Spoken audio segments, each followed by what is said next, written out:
Halo, jumpa lagi. Saya Tarolai. Kali ini saya akan berbicara mengenai pengamanan akun sosial media, dalam hal ini Facebook. Saya memberi contoh dari akun ini. Ada beberapa hal yang harus diperhatikan dari sebuah akun Facebook. Yang pertama, eh, dari eh, saran saya, sebaiknya akun Facebook itu dipisahkan antara akun Facebook pekerjaan ataupun profesi dari akun Facebook pribadi. Jadi jangan dicampur. Jadi kalau akun Facebook pribadi itu adalah urusan yang dari sisi pribadi. Yang kedua itu adalah akun Facebook yang berurusan dengan pekerjaan. Oke. Terlepas dari urusan pribadi ataupun pekerjaan itu, suatu akun Facebook perlu dilindungi dari sisi keamanannya. Pertama-tama yang harus kita lindungi itu adalah dari sisi privasinya. Bagaimana kita melindungi suatu privasi akun Facebook? Pertama-tama, kalian bisa masuk ke dalam akun Facebooknya kalian. Dan sebagai catatan, apapun yang dilakukan dari sisi akun Facebook ini, sebaiknya settingnya itu dilakukan menggunakan komputer, bukan menggunakan handphone. Jadi kalau kalian masuk ke akun Facebooknya kalian, klik di sini, ada tanda segitiga terbalik kecil ini, lalu klik, mungkin saya perbesar dikit.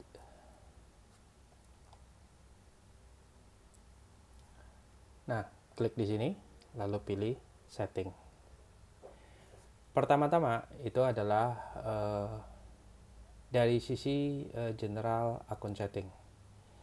Jadi kalian bisa melakukan dari sisi privasinya. Nah, kalian bisa melakukan privacy settingnya itu dari sini, dan bisa dimulai dengan check a few important setting. Jadi klik dari sisi sini, dia akan masuk ke dalam banyak pilihan apa-apa saja yang harus diperhatikan. Jadi Facebook sudah cukup baik memberikan menu ataupun fasilitas untuk mengamankan akun Facebook kalian. Nah, yang pertama-tama itu adalah kalian harus menyadarin apa saja yang kalian share. Seringkali kita tidak menyadarin kita melakukan posting dan sebagainya, dan ada hal-hal pribadi ataupun privacy yang tidak kita sadarin malah tershare dengan publik. Maka kalian bisa klik di sini dan kalian bisa lihat bahwa ada 3 hal yang perlu kalian cermatin dari hal apa yang kalian share. Pertama itu adalah kalian harus mengamankan profile informations. Yang kedua itu adalah post dan story. Yang ketiga itu adalah apa atau siapa yang kalian blocking. Nah, saya tidak akan perpanjang, nanti kita mulai dengan continue. Pertama-tama, setiap akun Facebook itu pasti diikat dengan suatu email address, dan memang harus ada email address supaya kalau mau retrieve sesuatu kalian perlu ada suatu email address. Nah, email address ini perlu dilindungi. Kenapa? Karena email address ini adalah suatu kredensial yang kalian butuhkan pada saat misalnya Facebook kalian dibajak dan kalian harus retrieve, maka akan lari ke authentication, verifikasi dan sebagainya, akan lari ke dalam email address ini. So, menurut saya sebaiknya ini tidak di-share. Jadi akun ini, karena akun email ini kalau jika di-share secara publik, maka attacker akan mencoba melakukan login menggunakan email ini.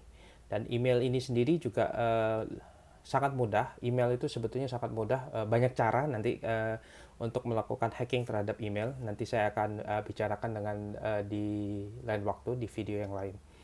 Jadi email address yang kalian ikat dengan Facebook ini, siapa yang boleh lihat? Apakah publik? Apakah teman saja, jadi orang yang di dalam friend list akun Facebook kalian, atau hanya kalian saja?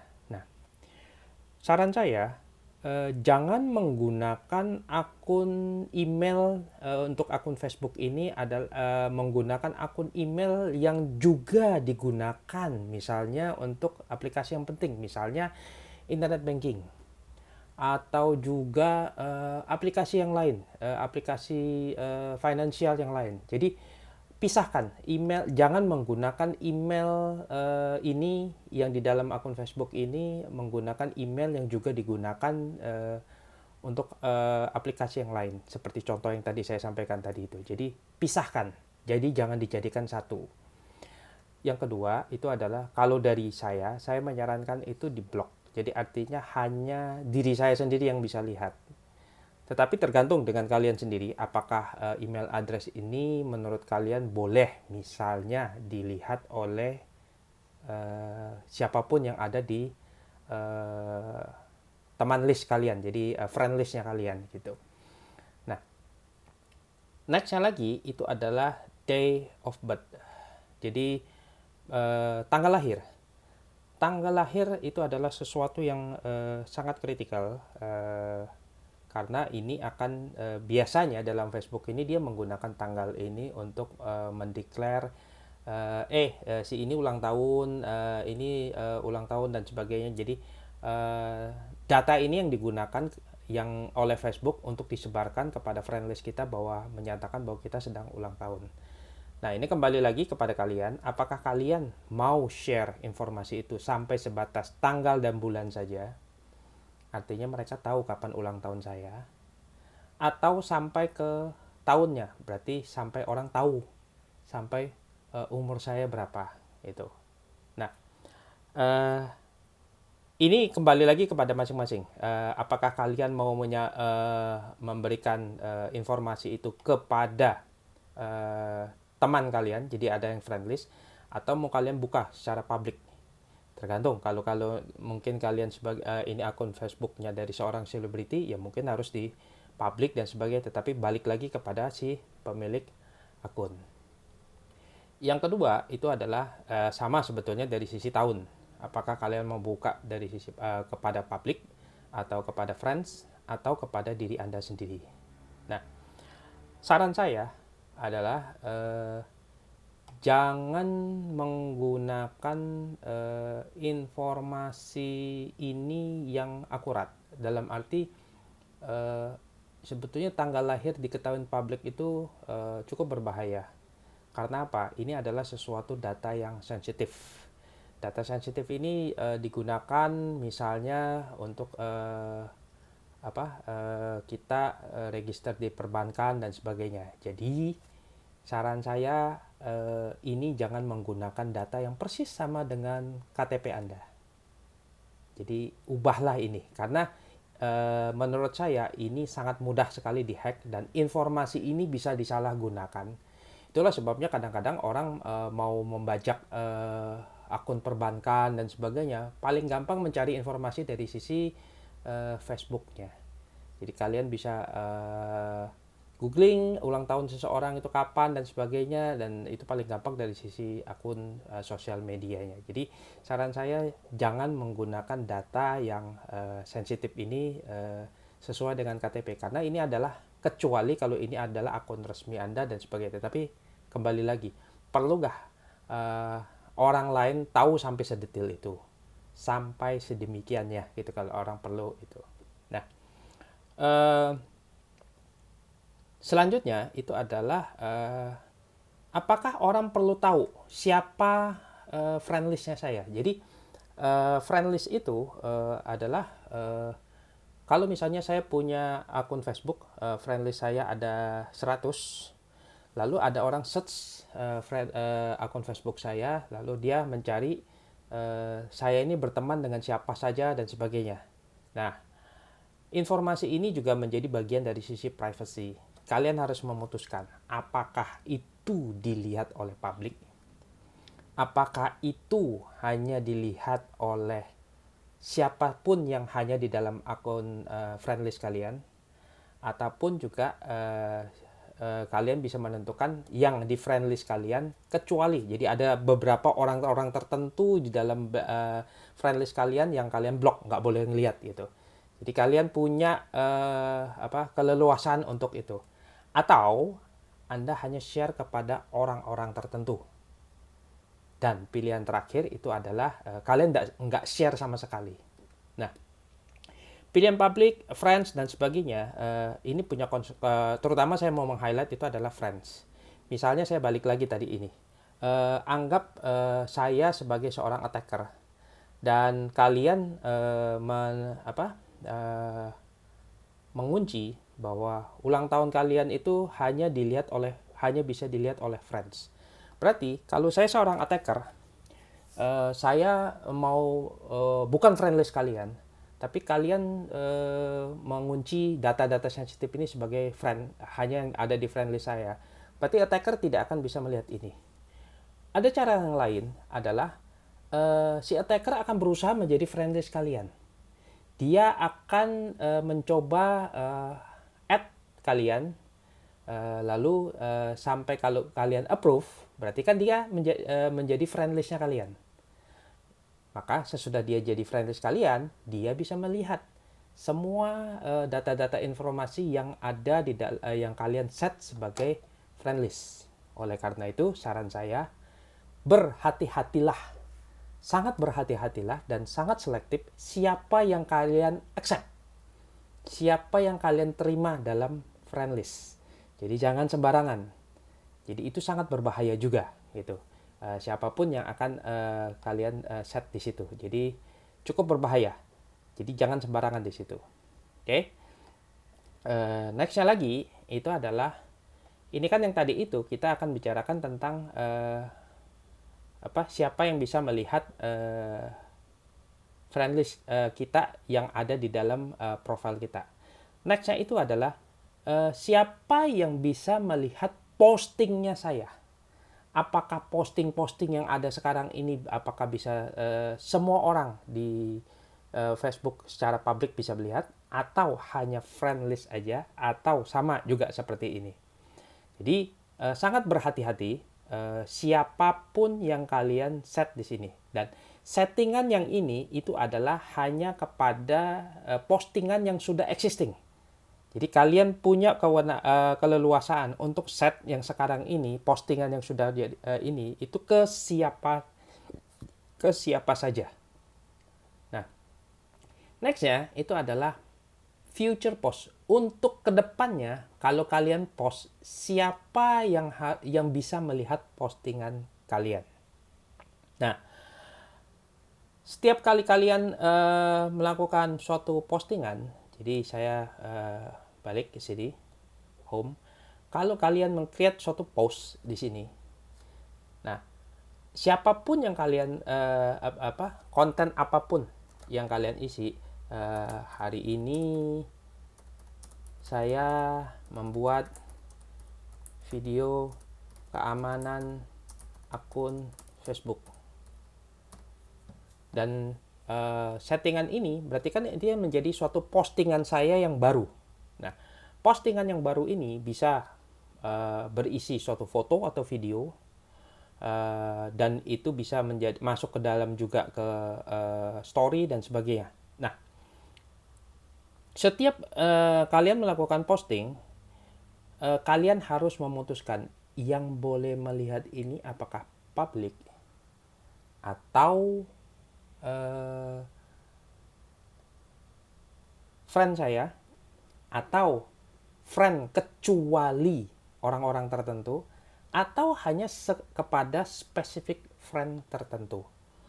Nah, ini yang seringkali dianggap remeh.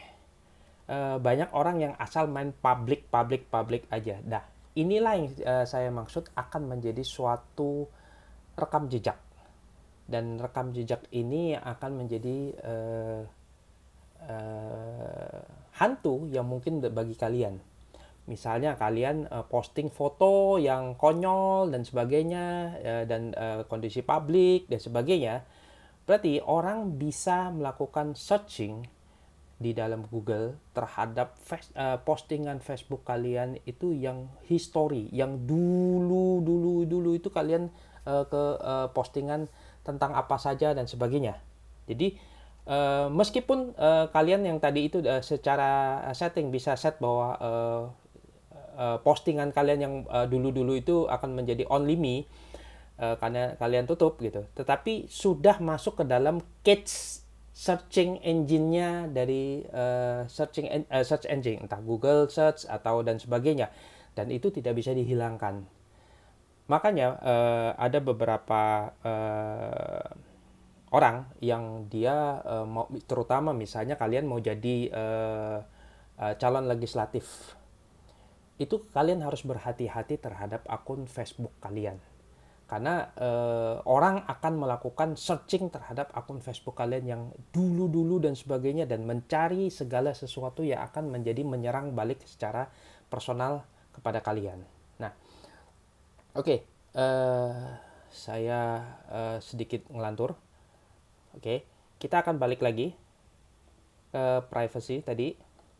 Nah, sesudah kita melihat tadi itu posting yang baru ini, nah ini akan menjadi postingan baru ini akan menjadi seperti yang saya kalian harus putuskan konten yang akan kalian share ini haruskah dilihat oleh publik, pikirkan baik-baik, atau ini hanya teman saja, atau hanya orang-orang tertentu saja, atau hanya grup-grup tertentu saja.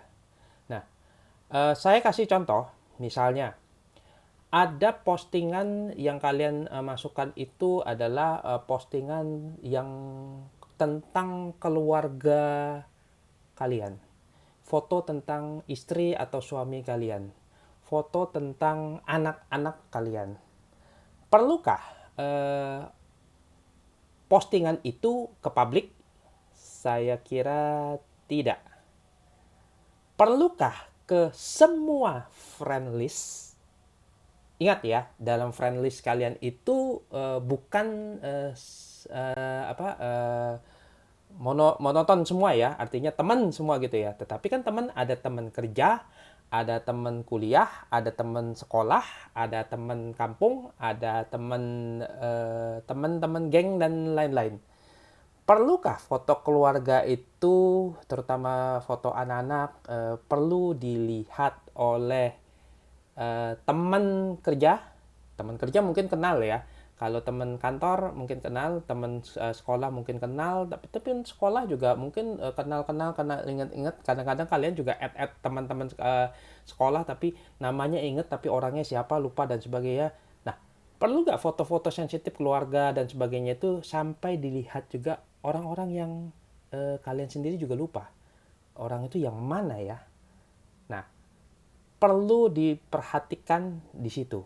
Faktor keamanan yang seperti ini yang perlu kalian pikirkan sungguh-sungguh sebelum kalian klik post. Begitu kalian klik post, itu sudah susah untuk kembalinya.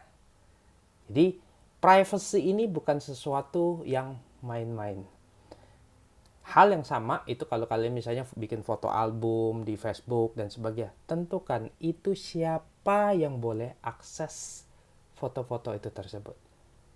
Itu yang sangat penting sekali. Nah,